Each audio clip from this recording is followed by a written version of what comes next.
A grande tragédia de perder um filho, que é um evento completamente antinatural, porque nós sabemos que a sequência natural das coisas é os mais velhos irem primeiro, essa tragédia, ela é particularmente pavorosa no caso de uma mulher que não tem mais o seu marido, tem no seu filho o seu único apoio, inclusive para sustento, e esse filho morre. É uma tragédia que se soma à outra. E hoje nós veremos Jesus Cristo lidando com uma situação de tamanha tragédia. Olá, seja bem-vindo! Aqui nós estudamos a Bíblia. Estamos agora estudando o Evangelho de Lucas, no capítulo 7, e a partir agora do verso 11. Anteriormente nós vimos, então, Jesus em Cafarnaum e a relação dele com um oficial romano, com um centurião, que buscava então a cura de um servo seu. E agora, então, nesse momento, Jesus, no dia seguinte ao evento lá, com o centurião, ele vai a uma cidade chamada Naim. Essa cidade também é no norte de Israel, essa vila, inclusive, está lá até o dia de hoje, ela existe ainda, e ele foi acompanhado por seus discípulos e por muita gente até essa cidade. E à medida que ele chegava perto da entrada dessa cidade, ele viu um cortejo fúnebre. E sobre, então, o esquife estava o corpo de um jovem, filho de uma mulher viúva. Eles não usavam caixões como nós usamos. A tradição de funeral em Israel era muito diferente da nossa, e então era praticamente uma prancha onde em cima estava o corpo preparado para o sepultamento. E muita gente da cidade estava acompanhando esse cortejo fúnebre. E essa é uma situação muito, muito triste, porque naquela sociedade a mulher ela não exercia atividades profissionais remuneradas. Ela exercia atividades profissionais dentro da casa. Então era o homem que exercia ofício remunerado fora, né? E uma mulher viúva já estava desprovida do seu marido, que era o seu sustento, o seu apoio. Tinha um filho, o filho morreu. Essa mulher então estava numa condição muito frágil e ela estava condenada a não só a tristeza da perda do marido e do filho, mas a uma pobreza extrema a partir dali. Ao chegar nesse lugar, ao vê-la, Jesus sentiu misericórdia por ela. Misericórdia é um sentimento, é uma situação onde alguém coloca o seu coração como o coração do outro. Se coloca no lugar do outro. Ele falou para ela, não chores. Claro que a mulher estava chorando, se derramando em lágrimas pela perda do filho. Ele se aproximou, ele tocou lá naquele leito onde estava deitado o corpo do menino, o corpo do moço. E as pessoas pararam. E então ele olhou e falou, jovem, a ti eu digo, levanta-te. E o morto deixou de ser morto, passou a ser vivo, se sentou, começou a falar e Jesus entregou então esse rapaz à sua mãe. E a primeira atitude que se apoderou de todo mundo foi medo. Por quê? Nós naturalmente respondemos ao inusitado, ao desconhecido. Mesmo que seja maravilhoso, nós respondemos com medo. Tanto que a expressão que mais aparece na Bíblia Sagrada, e aparece 365 vezes, é não tenha medo. Porque sempre que o ser humano se depara com o divino, a reação espontânea e natural é o medo. E ao medo se somou algo mais, porque as pessoas glorificavam a Deus. Isso aqui é particularmente interessante. Havia uma pessoa em extremo sofrimento e que essa pessoa foi então, teve sua vida resolvida pelo milagre de Jesus Cristo ressuscitar aquele jovem. Era a viúva. Todo o grupo ao redor se compadecia dela. E ao ver aquele tremendo resultado em benefício do jovem e em benefício dela, a atitude de quem estava ao redor, além de sentir medo, foi glorificar a Deus. Isso é um exemplo para nós, isso é um ensino para nós. Nós devemos ser assim. Ao percebermos a ação de Deus concreta sobre a vida de alguém realizando algo importante, a nossa atitude deve ser glorificar a Deus. Esse é um ensino muito, muito importante para nós. E eles diziam assim, um grande profeta surgiu entre nós e Deus visitou o seu povo. Porque já fazia muito tempo, desde que eles tinham notícias de grandes profetas, de gente como Elias, como Eliseu, gente que realizava grandes sinais. E eles perceberam que, além de um grande profeta estar entre eles, havia algo maior. Eles perceberam, Deus visitou o seu povo. Não parece que eles tinham clareza que Jesus era o Messias prometido. mas eles percebiam pelo sinal de um morto ressuscitando que algo grandioso da parte de Deus acontecia entre eles. Era senso comum naquele momento que certos sinais seriam indicativos do Messias. Ressurreição de mortos, cura de leprosos, cura de cegos de nascença. Esses eram sinais que apontavam para o Messias. Então eles sabiam, esse é um grande profeta. E de fato o Messias era um grande profeta. Moisés já anunciou o Messias, se referindo a ele como um grande profeta. Sim, ele era, mas era muito mais do que isso. Ele era a visitação de Deus, a presença do próprio Deus, o Filho de Deus. E esse dito sobre Jesus se difundiu por toda a Judéia e por toda a região ao redor. Aqui a geografia da região vai nos contar muita coisa que, se a gente não conhecer a geografia, passa batido. Se você ler direto, aconteceu um evento em Naim e essa notícia se espalhou pela Judéia. Só que tem um porém. Naim é no norte de Israel e a Judéia é no sul. Quando Lucas escreveu isso aqui, ele está dizendo o seguinte: essa notícia teve impacto sobre todo o país. É como alguém dizer que um evento aconteceu no Rio Grande do Norte e a notícia se espalhou por todo o sul do Brasil. Quem conhece a geografia do Brasil pensa, então, esse evento mexeu com o país inteiro. Por quê? Uma coisa muito longe da outra. Claro que eu estou usando aqui distâncias muito maiores do que aquelas de Israel, mas pense que naquela época não haviam meios de comunicação modernos e não haviam meios de transporte modernos. Então, algo que aconteceu lá em Naim foi refletir aonde? Na Judéia. E vamos lembrar que Judéia era a região do sul, onde ficava o quê? Jerusalém, a capital do mundo. Onde ficava o templo, onde ficavam os sacerdotes que deveriam reconhecer a chegada do Messias. Então é muito significativo que esse fato acontecido lá no norte, em Naim, refletiu lá no sul da Judéia. Então, logo depois disso, o que a gente lê? E os discípulos de João informaram João sobre essas coisas. Que João? Esse é o João que batizava, o João Batista. Só aquele lembretezinho que eu sempre faço, Batista não era um nome, hoje é, mas Batista era uma função, era o que batizava. João que batizava, João que batiza, João o Batista. E eles contaram para João sobre tudo isso que aconteceu. E João então mandou 2 de seus discípulos e mandou eles até Jesus. E mandou com uma pergunta: tu és aquele que deveria vir ou esperamos por outro? Isso aqui é um indício de que algo não vai bem com João Batista. Por quê? João Batista, ele era o anunciador da chegada de Jesus Cristo. Vamos lembrar que lá no comecinho do Evangelho de Lucas, nós lemos que a mãe de João Batista, Isabel, parente de Maria, mãe de Jesus, ela recebeu o anúncio da chegada de João e o pai dele também, e aquilo ecoou pelas montanhas da Judéia e João cresceu no deserto e ele se tornou um anunciador da chegada de Jesus Cristo e ele mesmo testemunhou de Jesus dizendo: aquele ali é o Cordeiro de Deus que tira o pecado do mundo. Para nesse ponto João Batista fazer essa pergunta é porque algo não vai bem com João. Lendo os outros evangelhos, nós já estudamos isso aqui, sabemos que João estava na prisão e que coisas muito ruins estavam acontecendo com ele. Ele estava prestes a ser assassinado, de fato. Então João, ele entende que Jesus vem da parte de Deus, mas ele se coloca em dúvida: será que eu acertei? Será que esse é aquele que haveria de vir ou é um outro profeta?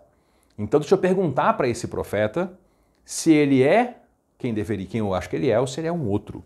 Por isso que ele manda os seus discípulos. Naquela mesma hora, Jesus fez o quê? Quando chegaram os discípulos de João e lançaram a pergunta.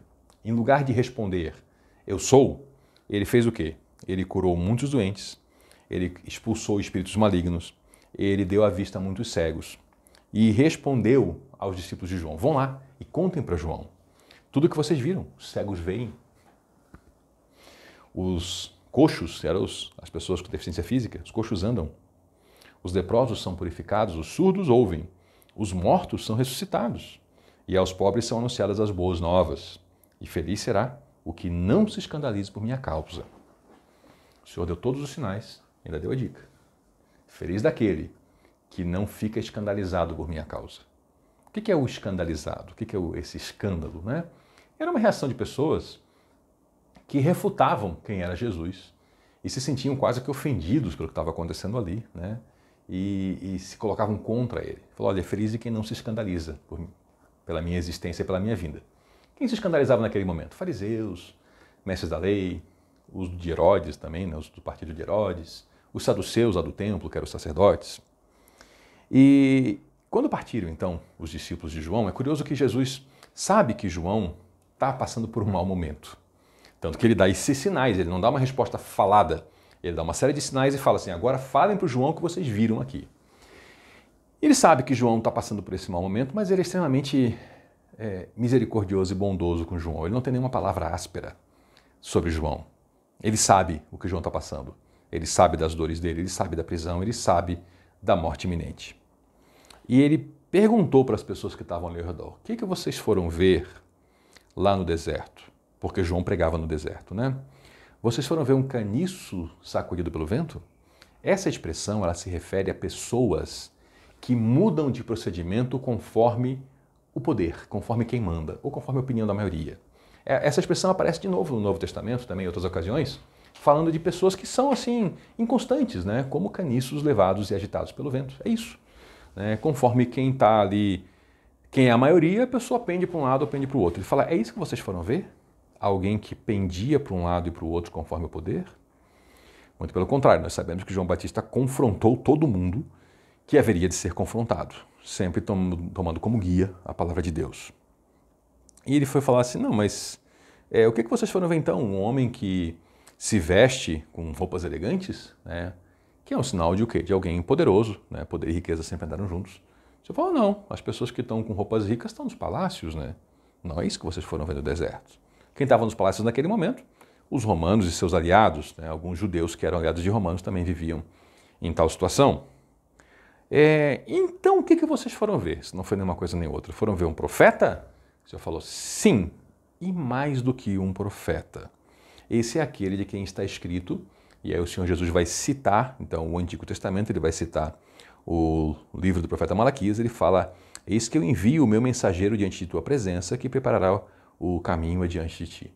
Essa palavra mensageiro, ela na Bíblia, ela é angelos, né? Anjo.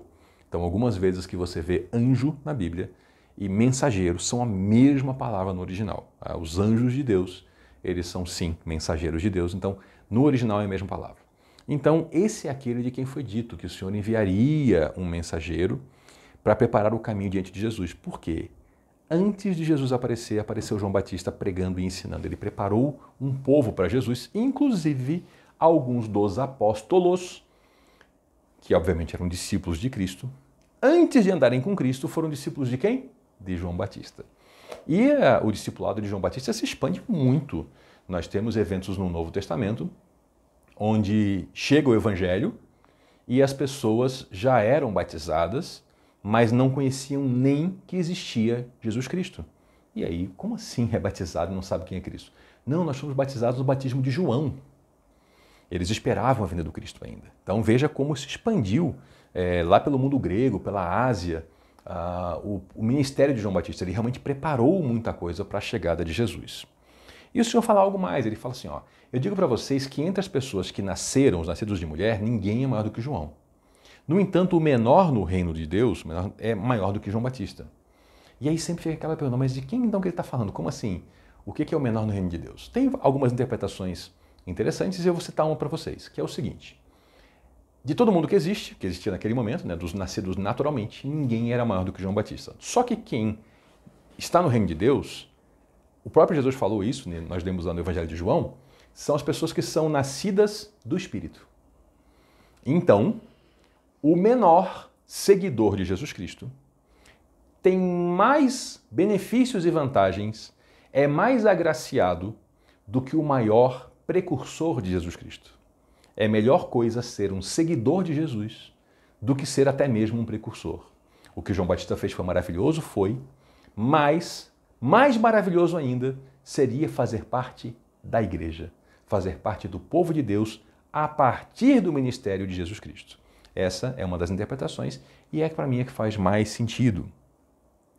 E agora aqui nos versos 29 e 30 eu chamo sua atenção, porque há uma divergência conforme autores que interpretam essa passagem, inclusive é uma divergência em uma ou outra tradução na língua portuguesa, se aqui são palavras de Lucas ou ainda de Jesus Cristo.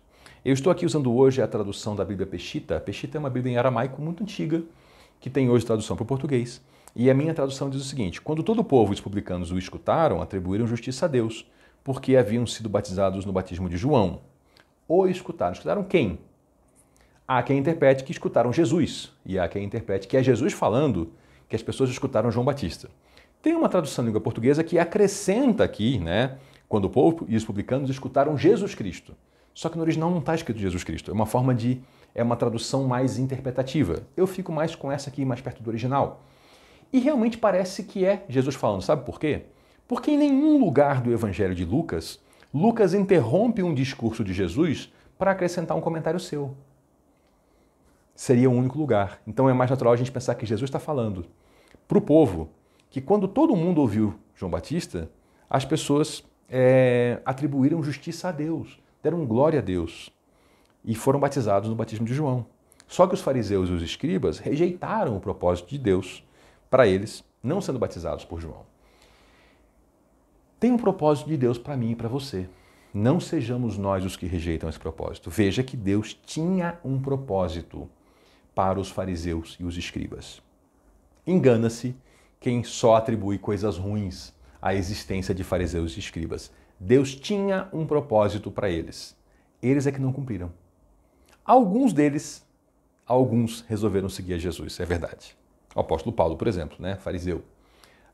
Mas, no geral, o grupo rejeitou o propósito de Deus para eles. Não sejamos nós assim. E aí o Senhor Jesus, então, vai concluir esse momento e esse discurso, falando assim: com quem que eu vou comparar as pessoas dessa geração, dessa raça, desse grupo, dessa nação? A quem são semelhantes? Parecem crianças, né? Parecem infantis. E aí cita aqui uma brincadeirinha que as crianças faziam na época, e tem uma versão dela que chegou aos nossos dias chamada O Enterro do Gafanhoto. Mas seria basicamente o seguinte: elas faziam uma encenaçãozinha usando flautas e cânticos, né? E aí ele fala assim: parece essa criançada brincando, que alguns estão dizendo assim: olha, nós tocamos flauta e vocês não dançaram. Nós entoamos um lamento, uma canção triste e vocês não choraram. E ele fala assim: por que isso parece coisa infantil? Porque veio João primeiro. O que João fazia? João jejuava muito, né? Ele não comia pão, não bebia vinho, ele foi abstêmio a sua vida toda. E aí o pessoal dizia assim: isso só pode ser um endemoniado, um cara que não come, não bebe, né? E aí veio Jesus, que comia, que bebia vinho, que participava de banquetes e festas, e diziam: eita aí, ó, amigo de pinguço, amigo de comilão, tá sempre participando de festa, amigo de publicanos e pecadores. Ou seja, para eles nunca estava bom. Quem jejuava era ruim, quem comia era ruim, quem não bebia era ruim, quem bebia era ruim. Era gente que só queria reclamar da vida. Mas o Senhor fala: mas a sabedoria tem sido justificada por todos os seus filhos. Os filhos da sabedoria justificam a sabedoria.